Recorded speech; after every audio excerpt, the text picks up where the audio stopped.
Certamente você já ouviu que não se pode absorver muita proteína de uma só vez. Isso soará como um limite supostamente inamovível, 25 a 30 gramas por dose no máximo. Deve soar familiar que proteínas excessivas não utilizadas são descartadas. Dessa forma, consumir mais proteína não serviria para nada. Faria você desperdiçar dinheiro, encareceria sua urina e, no pior dos casos, comprometeria sua saúde. Mas é realmente assim? O vídeo de hoje mudará o que você acreditava ser verdade sobre a proteína e como você deve consumi-la no seu dia a dia. Faz jejum intermitente e teme perder músculo? Sempre pareceu tedioso e pouco prático ter que consumir proteína continuamente ao longo do dia? Levar marmitas para o trabalho, universidade e academia e prepará-las drena sua energia? Então este vídeo é para você.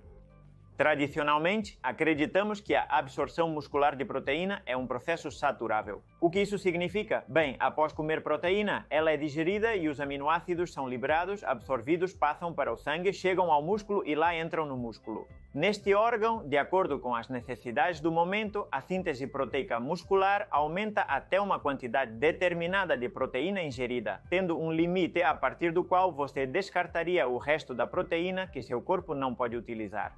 É um processo que realmente faz muito sentido se você pensar, seu corpo usará o que precisa e o excesso será eliminado. Os trabalhadores que constroem um edifício não devem nem podem usar mais tijolos do que os necessários para construir bem esse edifício, nem mais nem menos.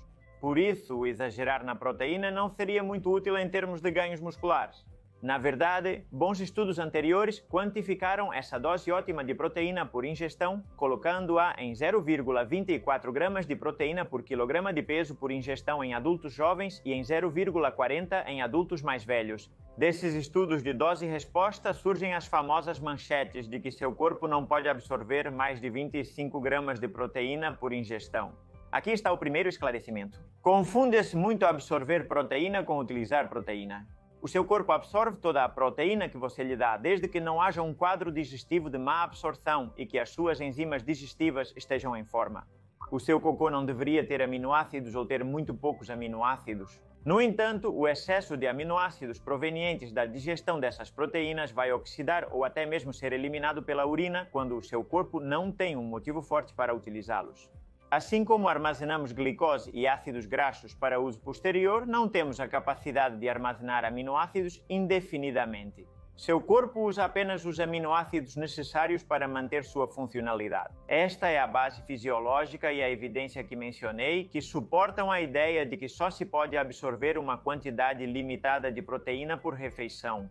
Isso levou a dar recomendações a todos que quisessem maximizar seus processos anabólicos musculares para fazer ingestões de proteína menores, mas repetidas ao longo do dia, o que tecnicamente é chamado de bolos de proteína. Por quê? Bem, isso teoricamente levaria a picos de síntese proteica muscular ao longo do dia e, portanto, maximizaria a síntese proteica muscular total acumulada ao longo do dia.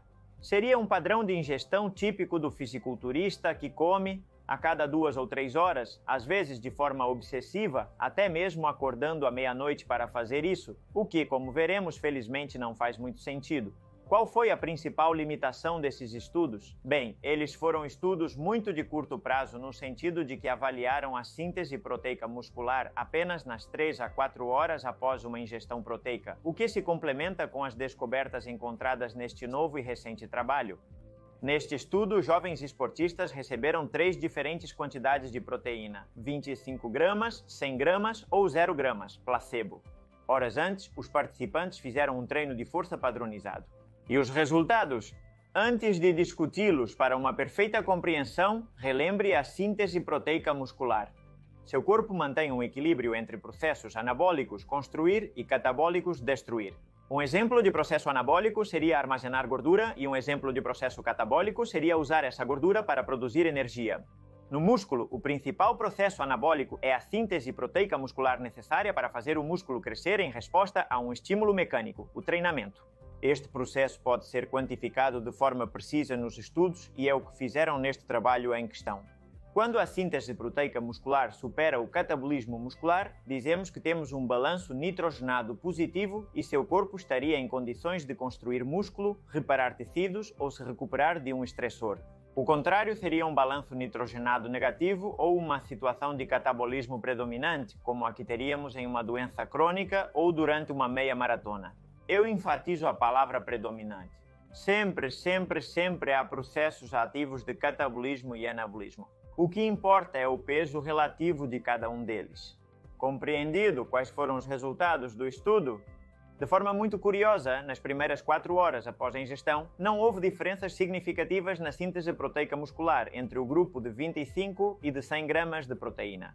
Mas a mágica começou depois. Se avaliássemos o que acontecia entre as 4 e as 12 horas após a ingestão, o grupo de 100 gramas de proteína tinha uma síntese proteica muscular 40% maior que o grupo de 25 gramas, ou seja, em um horizonte temporal mais longo, mais proteína em uma única ingestão superava menos proteína em uma única ingestão. Interessante, certo? Mas como afeta seu cotidiano? É preciso acompanhar continuamente a ciência, pois o conhecimento considerado inabalável pode mudar rapidamente. Quais lições práticas tiramos disso? Bem, várias. Primeiro, desperdiçamos o excesso de proteína mais do que desperdiçamos o excesso de proteína como pensávamos antes. O que acontece é que esses aminoácidos requerem mais tempo para serem digeridos, absorvidos e incorporados aos tecidos, como o músculo. O resultado é que, quando comparamos ingestões menores e mais frequentes de proteína com ingestões grandes e pouco frequentes e avaliamos a síntese proteica muscular em um total de 24 horas, vemos que é similar em ambos os casos, desde que a quantidade total de proteína ingerida seja a mesma. Como conclusão, importa mais a quantidade total de proteína que você ingere no dia do que quando você a toma. E segunda conclusão, se por algum motivo você faz uma ingestão de proteína mais elevada, você vai comer fora, tem uma celebração, o que for, você não vai desperdiçar tudo que exceda 25 gramas de proteína? Significa que não há limite para a proteína que seu corpo pode usar? Bem, não. Claro que existe um limite e certamente mais proteína não é melhor, mas o limite é mais amplo do que pensávamos. Algo que, por outro lado, faz mais sentido evolutivo. Imagine um indivíduo de 15.000 anos atrás que só conseguia proteína a cada poucos dias de uma caça bem-sucedida e não podia guardar por muito tempo, pois apodreceria. Por que nossa biologia nos limitaria a aproveitar apenas 25 gramas de proteína de um javali inteiro? Como iria descartar os valiosíssimos aminoácidos restantes que poderiam significar a vida ou a morte? Isso faz muito sentido. Nosso metabolismo não é perfeito, mas está longe de ser estúpido. Este é um claro exemplo. Jejum intermitente e músculo. Essa constatação alinha-se com estudos prévios sobre o tema. Neles, compara-se indivíduos treinados que consomem suas calorias e proteínas em janelas de alimentação de 8 ou 12 horas e foram encontradas diferenças. Bem, não houve diferenças na massa muscular entre os grupos. Além disso, quando a ingestão é ainda mais restrita a uma janela de 4 horas, também não são encontradas diferenças no músculo, desde que, e esta é a chave, as calorias e proteínas totais sejam equivalentes. Parece mais importante a quantidade total de proteína diária do que o momento de ingestão, aliviando a pressão sobre quem prefere uma frequência de ingestão menor. Como aplicamos isso na vida real? Você deve estar se questionando como isso altera seu comportamento diário com a proteína. Vamos supor que você é uma pessoa ativa que treina e que também quer proteger sua massa muscular. Se você é sedentário, as informações deste vídeo não são muito práticas. Considerando que você maximiza as adaptações esportivas com não mais de 1,5 ou 1,6 gramas de proteína por quilo e por dia, este estudo nos abre a porta para escolher um dos dois caminhos a seguir. Consideremos o exemplo de um homem de 70 kg para isso. Este homem hipotético poderia repartir as 112 gramas de proteína-alvo, 70 por 1,6. Em este homem hipotético poderia repartir as 112 gramas de proteína-alvo, 70 por 1,6 em 4 refeições, como café da manhã, pós-treino, almoço e jantar, resultando em cerca de 28 gramas de proteína por refeição. Isso tem várias vantagens, pois o objetivo proteico é fácil de alcançar em cada refeição, podendo ser suprido por uma colher de proteína de soro, 100 gramas de peito de frango ou peixe, 200 gramas de lentilha ou 250 gramas de grão de bico cozido. De soro, 100 gramas de peito de frango ou peixe, 200 gramas de lentilha ou 250 gramas de grão de bico cozido, como café da manhã, pós-treino, almoço e jantar, resultando em cerca de 28 gramas de proteína por refeição.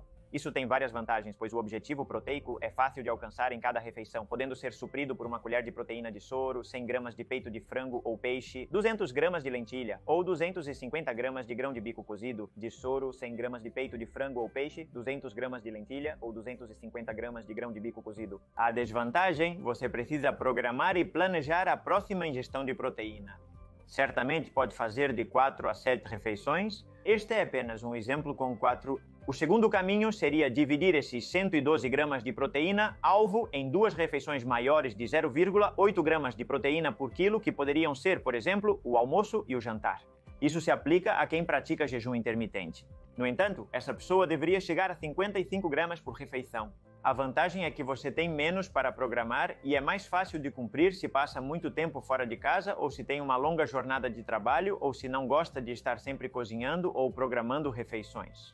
A desvantagem é que, dependendo do seu apetite, pode ser difícil ingerir 55 gramas de proteína. Dobre as quantidades dos exemplos anteriores e você verá que é bastante comida.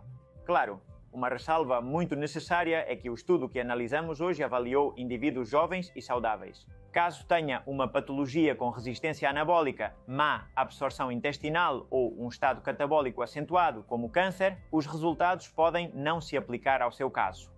Com certeza, para quem tem insuficiência renal crônica avançada, as evidências apontam que é preciso restringir a ingestão de nitrogênio e, consequentemente, de proteína. Agora sabe que, sem barreiras patológicas, seu corpo consegue absorver mais de 25 gramas de proteína por ingestão ao treinar. Isso permite ser mais flexível e menos neurótico com a comida, o que sempre é bem-vindo. Se achou este vídeo útil, saiba que na minha lista de correio gratuita ensino tudo o que sei para otimizar a saúde e prevenir doenças. Nos encontramos no próximo vídeo, obrigado e continue se fortalecendo.